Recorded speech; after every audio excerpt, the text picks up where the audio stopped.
જય મુરલીધર, જય શ્રી કૃષ્ણ બધાને। તો જો આજે આપણા ગામમાં શ્રીમદ ભાગવત સપ્તાહનું ગોપી મંડળ દ્વારા સમસ્ત ગામ દ્વારા આયોજન કરવામાં આવ્યું છે। તો એની આજે છે પોથી યાત્રા। તો આપણે તૈયાર થઈ ગયા અને પોથી યાત્રામાં જઈએ છીએ। તો હાલો કેવું બધું છે, અડધી તેમ તો અડધું તો ફરી લીધું, હવે આપણે જઈએ છીએ કેમ કે સવારના બધા કામ ને કરવાના હોય, પાછું બપોરનું સ્કૂલે જવાનું હોય એટલે આપણે કંઈ પીગા નહોતા। એટલે હવે અત્યારે જેટલું થશે એટલું હું તમને બતાવી દઈ। તો બન્યા રહેજો આગળ વ્લોગમાં। અને હા, અમારી ચેનલમાં નવા આવ્યા હોય તો અમારી ચેનલને ખાસ કરીને લાઇક, શેર અને સબસ્ક્રાઈબ કરવાનું નહીં ભૂલતા। તો બન્યા રહેજો આગળ વિડીયોમાં।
चले ये वो डीजे है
થઈ રહ્યા છે ગોપી મંડળ દ્વારા મોડિયા ગ્રામ સમસ્ત આયોજિત આ શ્રીમદ ભાગવત સપ્તાહ જ્ઞાન યજ્ઞના કૃષ્ણના પ્રિય એ કૃષ્ણનું વાંગ્મય સ્વરૂપ કહી શકાય એ ભાગવતજી આપણી વચ્ચે પણ આવી રહ્યું છે.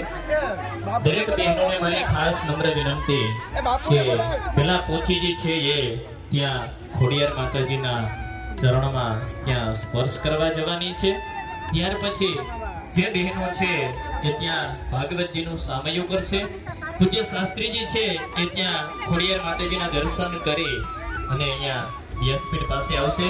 પણ પહેલા આપણે ત્યાં ભાગવતજીનું સામયું કરવાના છીએ ગેટ પાસે. એટલે અહીંયા ઊંઘવા માટેની થાળી પણ છે. એટલે આપણે સૌ કોઈ ત્યાં સામયું કરશું. ત્યાર પછી ખોડિયાર માતાજીના સાનિધ્યમાં આપણે ભાગવતજી લઈ જવાનું છે. મારે આજ નથી જવું એમ. હા, તારે આજ ઘેર રહેવાનું છે.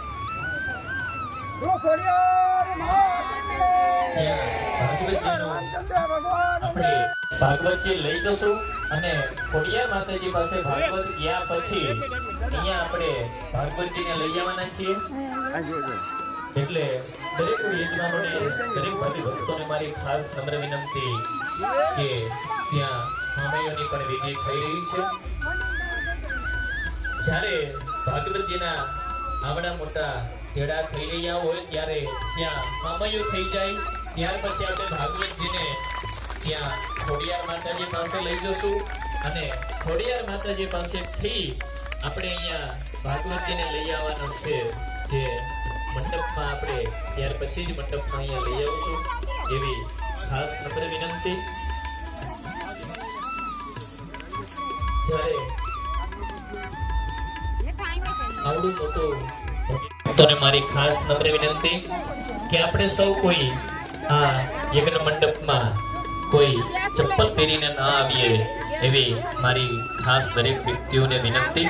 અહીંયા પિતૃઓના પણ સ્થાપન કરેલા છે. ભાગવતજી પણ બિરાજમાન છે. એટલે દરેક યજમાનોને દરેક ભાવિ ભક્તોને મારી ખાસ નમ્ર વિનંતી કે આપણે કોઈ અહીંયા ચપ્પલ પહેરીને અહીંયા નહીં આવીએ. ચપ્પલ ત્યાં બહાર જ ઉતારીને આવશું. ત્યાં ભાગવતજીનું સામયું થઈ જાય ત્યાર પછી આપણે ભાગવતજીને ત્યાં ખોડિયાર માતાજી પાસે લઈ જશું અને ખોડિયાર માતાજી પાસેથી આપણે અહીંયા લઈ આવશું. એટલે દરેક બહેનોને મારી ખાસ નમ્ર વિનંતી કે ત્યાં સામૈયાની વિધિ થઈ જાય ત્યાર પછી આપણે ત્યાં ભાગવતજીને ખોડિયાર માતાજીને સ્પર્શ કરાવી અને આપણે ભાગવતજીને અહીંયા લઈ આવવાનું છે. અહીંયા મહાદેવજી, હનુમાનજી અને ત્રિવેણી સંગમ આવડો મોટો જ્યારે સંયોગ અહીંયા મળ્યો છે ત્યારે દરેક યજમાનો છે એ પોતપોતાના ચપ્પલ છે એ બહાર જ ઉતારીને આવશું. નમ્ર વિનંતી કોઈ યજ્ઞ મંડપમાં ન આવેલી મારી ખાસ નમ્ર વિનંતી કે બધા બહેનો છે કે જોડે જ અહીંયા યજ્ઞ મંડપમાં આવવાનું છે. એટલે જ્યારે પોથીજી જ્યારે અંદર મંડપમાં આવે બોલા ચિત્રગુપ્તજી મને એમ કહેતા હતા કે પોથીજી આવે ને ત્યારે બધાને આપણે હારે જ એન્ટ્રી કરવી છે. એટલે જ્યારે ભાગવતજી અહીંયા વચ્ચે આવતું હોય ત્યારે જ આપણે બધા લોકોએ યજ્ઞ મંડપમાં આવવાનું છે બહેનોને. એટલે આપણે બધા લોકો જ્યારે ભાગવતજી અહીંયા વચ્ચે આવે ત્યારે જ બધા બહેનોએ અંદર આવવાનું. એવી ખાસ વિનંતી.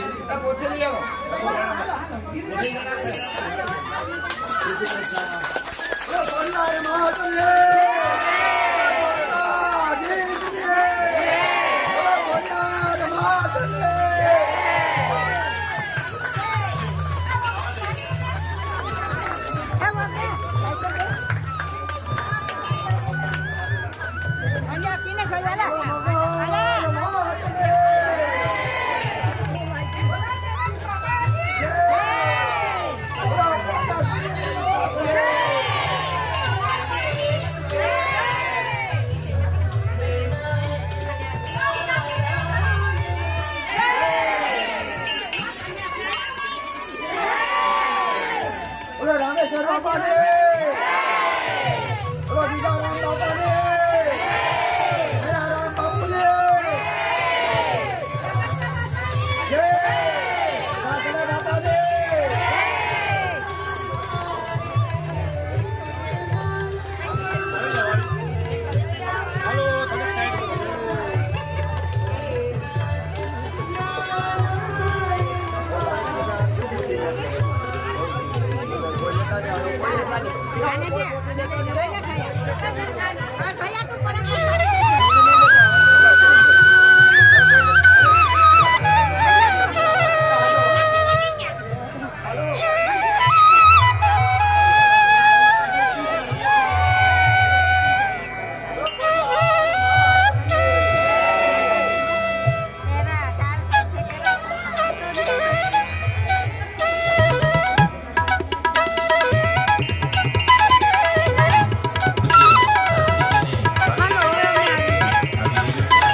છે જે સવારે પૂજામાં બેઠા હતા એ યજમાનો અહીંયા વ્યાસપીઠ પાસે આવી જશે પૂજા આરતી કરવા માટે.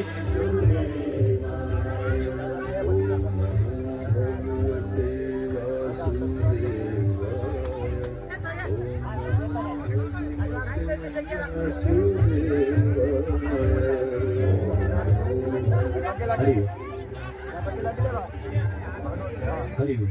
જે બધા ભાવિ ભક્તો છે એ પોતપોતાના સ્થાન ઉપર જ બેસી જશે એવી ખાસ નમ્ર વિનંતી. કોઈ અવાજ ન કરીએ. અને જે સવારે જે બધા યજમાનો પૂજામાં બેઠા હતા એ યજમાનો અહીંયા આરતી પૂજા માટે આવી જશે.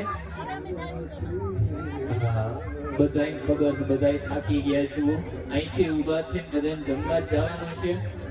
એ પહેલા દરેક યજમાનોને મારી ખાસ નમ્ર વિનંતી, ભાવિ ભક્તોને, આપણે કથાનું સત્ર બરાબર 3 વાગે ચાલુ થઈ જશે એટલે બધા લોકો છે એ 3 વાગે અહીંયા કથા મંડપમાં આવી જશો.